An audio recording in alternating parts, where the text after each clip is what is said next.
Hey everyone, welcome back to another brand new episode. My name is Chad. Last time we closed the episode with the project Australia, and this time we will be, focusing on Sydney, but before that, we will be mainly focusing on how a 22-hour flight from Dublin to Sydney feels like. And last time I told you, if you remember, there is no direct flights from Dublin to Sydney. There's usually a stopover in between somewhere on the route. It's either Abu Dhabi or Singapore, and maybe that's also for safety reasons. But the burning question is like, how the hell do you survive a flight that's like 22 hours long? Most people are struggling with 2 to 3 hours, and to be honest, for me personally, airplanes are the worst, crunched in together with too many people. It is, I would, instead of taking a 1 or 2 hour flight, I really would prefer to take a 4 or 5 hour train. That's me personally. But how do you handle that? And it was quite comfortable boarding the plane in Dublin. And I flew with Etihad Airways, so it's a famous airline. It's among the top airlines, and the flight was very good, like to Abu Dhabi, where I had to have the stopover. I don't recall in detail; it could be looked up on Google, but it was like around, how long was it? Like 5-6 hour ish. Usually it takes 3-4 hours to Turkey, and since Abu Dhabi is further, it was probably 5-6 hours plus. So and how was it? Well, it was good because the machine was quite new, and you could, as far as I remember, adjust the light of the window. It sounds weird. You usually shut down like the windows manually in an airplane with some sort of plastic cover, but this one had like buttons that you could adjust to make the window more letting air through, not air, I mean obviously light through. And it was very cool. Like if you kept pushing the button, it would become completely dark eventually, very fancy. And there were plenty of displays like that you had at the seat in front of you. Plenty of movies, plenty of channels and games, and it was very, very good.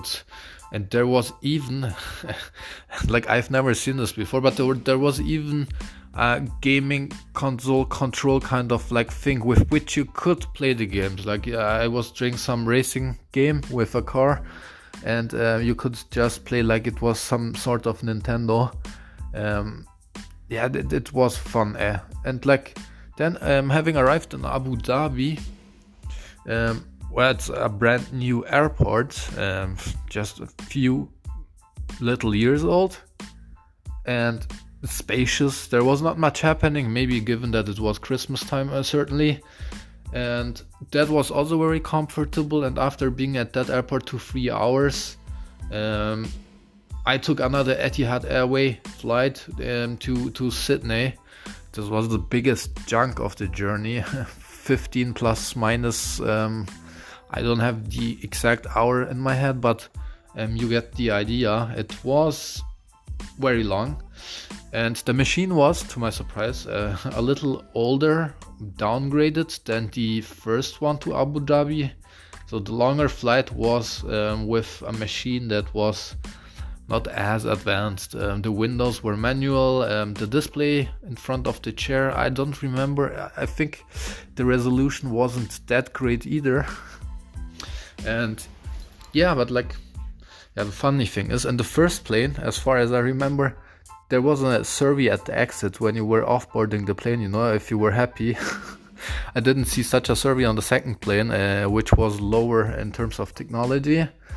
But I'm not claiming something here. I'm just stating you the facts, But that was interesting to see as well.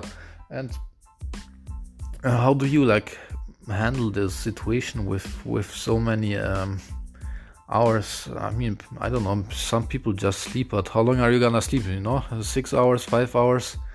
I'm someone who can't comfortably sleep while sitting down, so I have to be super exhausted to get some short naps, and otherwise I was watching 2 or 3 movies, and even if you're doing that like 3 times in a row, it's quite shitty after some time. And if you have to go to the bathroom, most people were sitting in rows where there were like 3 people. You had to constantly ask the people to get up. I mean, it's normal, people do it all the time on a plane. I just don't like asking people to do it, and I usually go for a window side. But that's also really good, because then you could actually like walk within the plane, get your blood flow going. Like otherwise, your hands or knees, legs might get a little numb from sitting too much. That's not good either, and you can actually risk thrombosis. No need to look it up. You just know that it's not good. That's that. And I was on the plane. I started a conversation with my seat neighbor, and funny, like he was up for some chit chat as well. He was going on vacation to Australia. We became friends now. He's from Spain, so cheers to you if you're like listening to this now. This is my new project, and there's different ways to get the time over, and just to make something out of the situation. So that's that. And then I landed in Sydney at the airport. I think it was nighttime, and I was surprised that the aircon didn't work properly. Maybe they had issues, or maybe it's normal when it's not at high capacity. Whatever the reason might be. I entered on a working holiday visa. I thought they would question me for 20-30 minutes.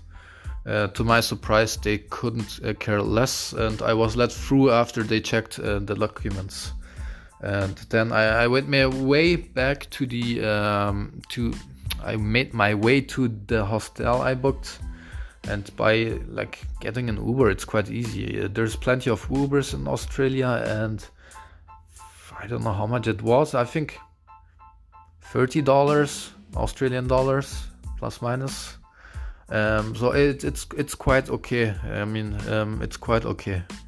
Usually, if you're in Central Europe, Germany, you pay a lot of money for taxis, and we don't have that many Ubers in most cities. So that's that, and I hope you enjoyed this short episode. I don't know if you enjoyed or stressed out about the travels.